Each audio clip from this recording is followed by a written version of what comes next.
Hello. Are you here for the VIP cocktails? Yes. Or the... Yes, I haven't registered yet though. Oh, okay. Yeah. What's your name?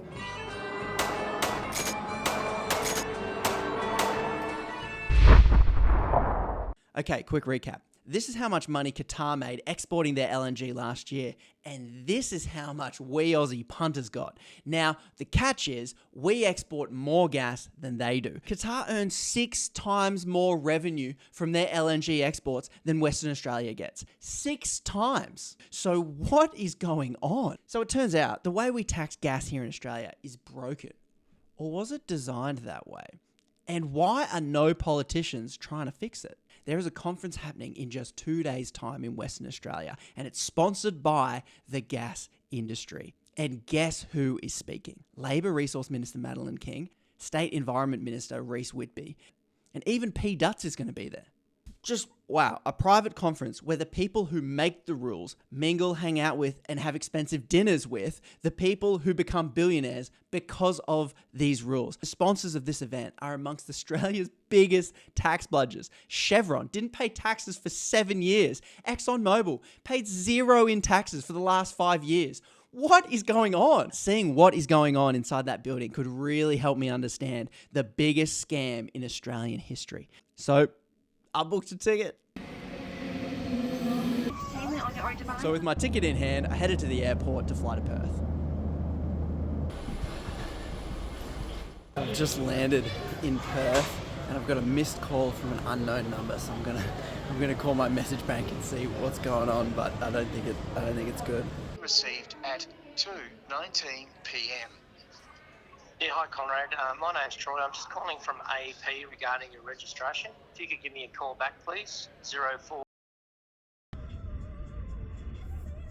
So I've registered for the event and I booked the bonus welcome cocktail soiree, and it's in the museum. So here's these big time gas execs just schmoozing the politicians. Freaking Peter Dutton's gonna be there, Resource Minister Madeleine King. This is what our politicians bloody do with your money, punters. They just freaking scam you, and the politicians are all for it, mate. They're selling you out. Anyway, let's see how we go.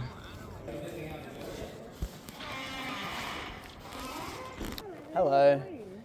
Are you here for the VIP cocktails? Yes. Or the... Yes, I haven't registered yet though. Oh, okay. Yeah. What's your name? Conrad. Yeah, didn't you tried to register before, Conrad? Yeah. So what happened about that? I don't know. I I've think got it the was email. declined, wasn't it?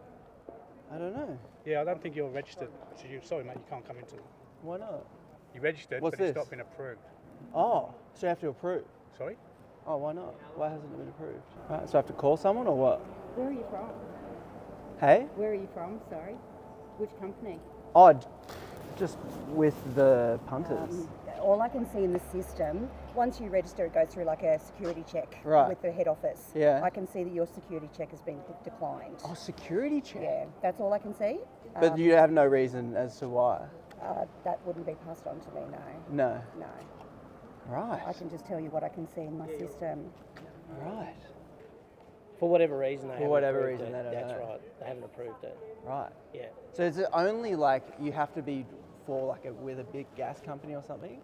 No, Like no. directly? No. It's like, I understand that you also tried to register for the conference and everything. Yeah. So all that was, everything has been declined. So you Everything's have to been go declined. back and re-register. And when you re-register, you'll have to put down specific things like what company you're from, what are you going to do there. It's just very strict, mate. Why? They just are. So it's not like you can't just purchase a ticket into this. No. Even if you drop $3,000. No, they'll reimburse. They've already sent it back to you, so no. And not just the price barrier then. Anyway, that's all it is, mate. So you'll just have to re-register and see how it goes. All right. Need more money then, eh? I don't think it's the money, it's just the reasoning why you want to attend. It's just their rules. So. Right. So just curiosity isn't a good enough excuse? Obviously not. They're worried about the language. Oh, that's an old one, mate. It's not the... Oh yeah, you wouldn't want to keep someone from actual Santos out, would you? Yeah, I would love to know what our politicians get up to in there. Yeah. That's my genuine curiosity. No, fair enough. So. All right. Anyway, all Yeah. right. All right, mate. Thanks. Thanks for your time, Thanks, guys. cheers. No worries. I'll get an updated lanyard. Yeah, no worries. Maybe what, Shell or BP? Are they the ones? No? All right. Cheers, guys. Well, that lasted not long at all.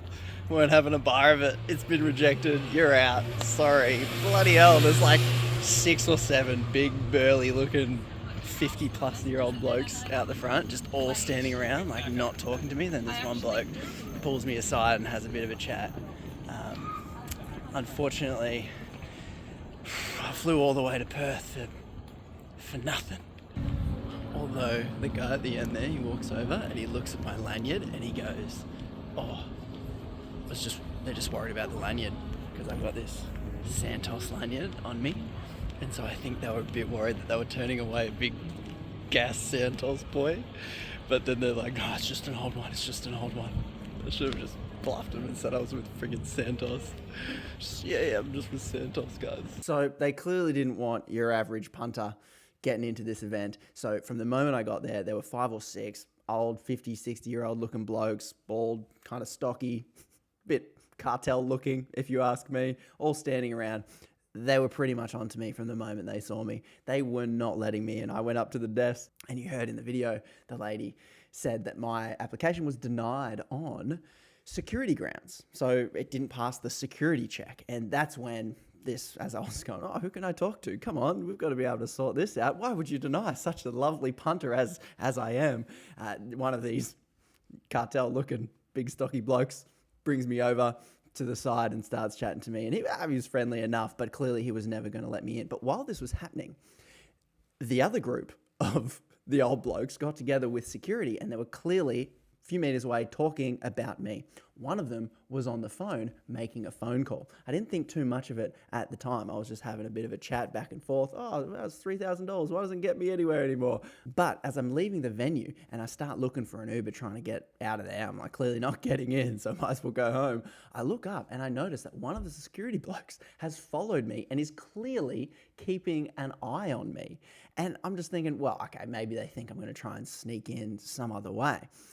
Order my Uber. And just as my Uber arrives, a cop car pulls up and the cop starts talking to the security bloke I'm suspecting about me. Now, conspiracy or coincidence? Did they report me to the police for simply buying a ticket and rocking up and trying to go to an event? I don't know. Conspiracy or coincidence? I did not hang around to find out. I don't want to end up on some bloody ASIO watch list for literally trying to go to an oil and gas event. But given what's happened to some other political YouTubers, Friendly Geordies, I'm thinking of him, how the counter-terror police surveilled him as he was picking on a politician. These gas companies are very powerful, so maybe I'm just paranoid. Comment below, what do you reckon, conspiracy or coincidence? But since I couldn't get in, they clearly didn't want me to see the politicians sucking up to the gas industry. And here is what they do not want you to know. I'm just going to list the facts right now. You can share this with anyone you think is interested and needs to know this. So here is the scam.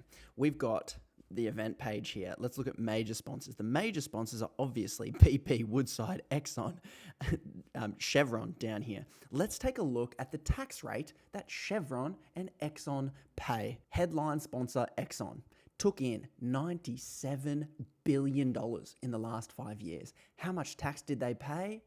Sweet F all. Nothing. Chevron pulled in $78 billion and paid an effective tax rate of 0.21%. What an absolute joke on $78 billion. Take a look at this. 90%, you've probably seen this billboard if you're in WA, of WA's gas is exported. And here's the kicker, mostly royalty free.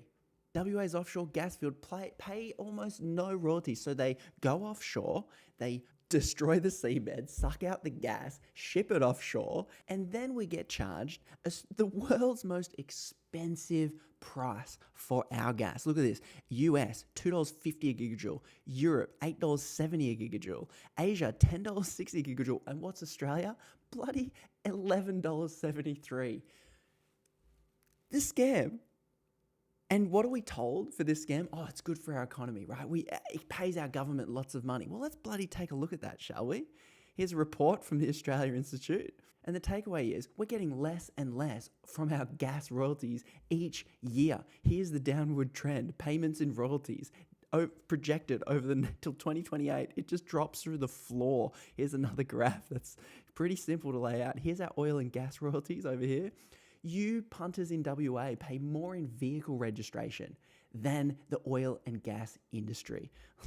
Here's the chart of predicted oil and gas revenue dropping every single year until 2028, while your rego costs are going up. Who's footing the bill for these guys to bludge out on tax? You are. I am. This is a scam. So the whole crap that they sell us, oh, we contribute to WA's budget, we contribute to the Australian government's budget, they bloody do not. I think the other stat that the Australian Institute dropped was we contribute more through taxes on beer than these bloody bludgers do. And here is the biggest kicker of all. All that damage that is done to land, to the environment, drilling, digging for these resources, who do you think pays the bill to clean up that damage that's been done, to rehabilitate, to make it suitable for use for anything else? Who do you think's footing that bill? One guess, punters. It's you, the bloody punters. Taxpayers on the hook for $500 million to clean up Chevron. Cheers, Chevron, you're not paying tax either. To clean up Chevron's oil field. And this is just the start. This article goes on to point out that we shipped this many barrels of oil and paid about $1 billion in royalties to federal government, WA government.